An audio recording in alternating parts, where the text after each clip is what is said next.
Hello everyone and welcome back to my channel. My name is Caitlin from Florals.com and I have another episode for Summer of Stories. Today we're doing episode G. If you haven't seen episodes A through F, I have the playlist linked down below so you guys can check out all of those. But essentially we're just going through the alphabet and documenting stories we either forgot about that are associated with the letter or that we just have been meant to telling for a long time and just haven't gotten around to. But today I'm working on episode G. And I've mentioned this before in all the other episodes, but it doesn't have to be necessarily the title that's associated with the letter, it just has to be about the story. Either way, whatever works best for you, just to get down some more of those stories into your albums and off your desk. I'm getting started here with this beautiful orange background paper, which is from, I believe, Coordination, so the cardstock brand by Doris, and I picked that up at Michael's.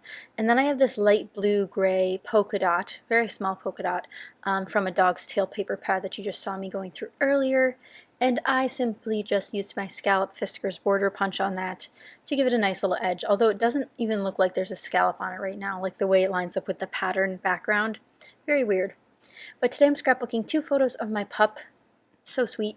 He was absolutely exhausted one day and smushed himself underneath the dining room table in this very precarious position on some of the chairs. So I decided to document his goofiness on this page, hence episode G.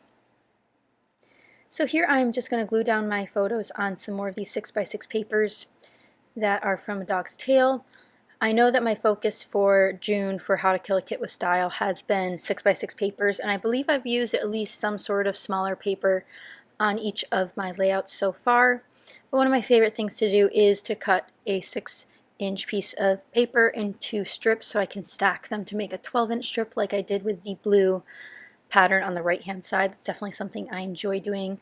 I think it just provides, a pattern that's, not in a 12 by 12 but still works as a 12 by 12, if that makes sense. And if you end up covering those seams, it works even better. So it's totally up to you how it functions on your page, but I'd highly recommend cutting into your 6 by 6 and making them into a 12 by 12 or a 12-inch strip if that's what you need.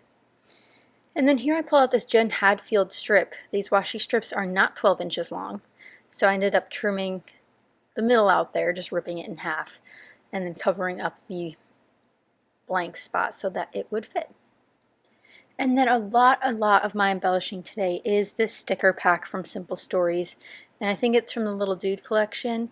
I picked this up at Tuesday morning pretty recently, and I'm finally getting around to using it. And I'm so excited to be using it because it's such a different color scheme than what I normally do. I wouldn't say it's a masculine color scheme, but I would say it's a fun color scheme. It's got a lot of brights and bold colors that I don't typically work with, that I think work well for boy pages, for younger children's pages, as well as animal pages like this one. So I pull in a bunch of these stickers. So the first one that says, "You're so cute," or "You are cute," I think it says "You're so cute," I put up on a foam dot. That way it has a little bit more dimension. And then I ended up sticking it has planner squares built into the sticker set, so I picked up one of those and put that underneath that circle. And then here I pick out a word sticker, a banner, and then two icons. One's an orange thumbs up and the other one's a yellow little French bulldog, which I don't know any French bulldogs. I won't be documenting any French bulldogs, so I figured dog can go on a dog layout no matter what type of dog it is. And I tucked that in the bottom right corner. So far everything's going pretty smoothly. I don't know what I want to do for my other embellishing. This is the only thing I've pulled out is the sticker pack. But I do want to start working on my title before I run out of room for it possibly. So I start looking through all sorts of alphabet stickers.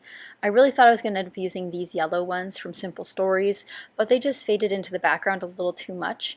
I think it was because of the busy pattern, so I ended up opting out of those and pulling in these Pink Fresh Studio ones. And I ended up titling this Goofy Boy because he is indeed a goofy boy.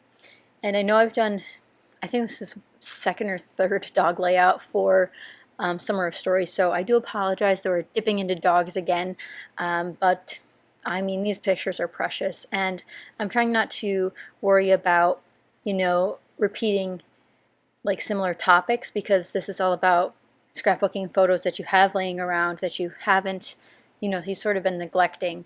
So I'm just getting them down on paper and getting them documented. So if you have a pile of photos like that, just like I do, I have several piles like that, this is probably a great activity for you to go through and find something associated with a letter, working on it during that specified week.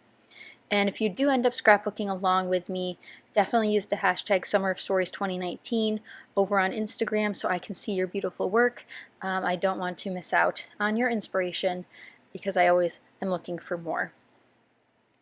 Here I used the cut apart sheet from the 6x6. There were nice little strips, and I made the plaid one into two different banner shapes, one in the top left and then I tucked one in at the bottom right.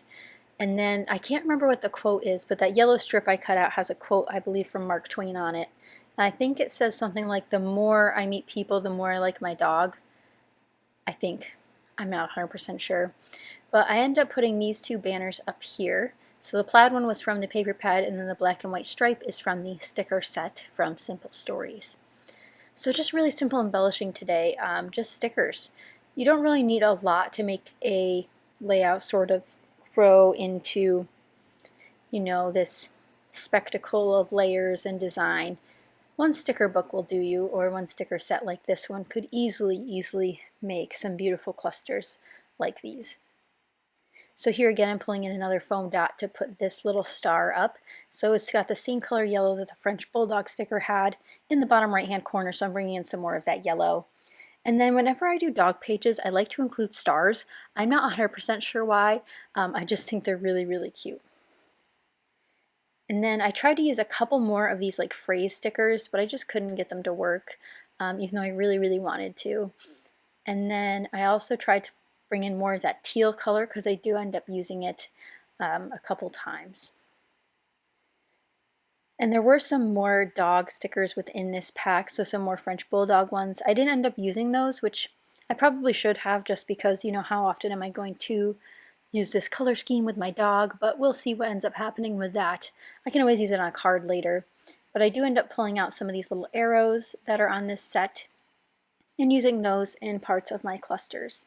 Now before I get too crazy, I do need to finish my title. I thought again I was going to mix and match some fonts, but I end up going for the same exact font anyway. So these are the Pink Fresh Studio ones I mentioned before. These are from the Case of the Blahs collection, so it's a nice like rough scripty font, so it's like a quick script if someone were to write it out. But I really enjoy that font. And then again adding a couple more bits to make it seem more cohesive, so some stickers around the title here, some stars, and then some phrases, just kind of tucking it all together. And those I will glue down with additional adhesive afterwards. But here's the close-up of the clusters. I hope you guys enjoyed this page. Let me know what you're scrapbooking this week for episode G or episode H in the comments down below. I'd love to hear your ideas. And don't forget, you can get the free printable for a story list for G over on my blog, which will be linked down below. But that is pretty much it for this video, guys. Thank you guys so much for watching. Again, I hope you enjoyed, and I will see you guys next time. Bye!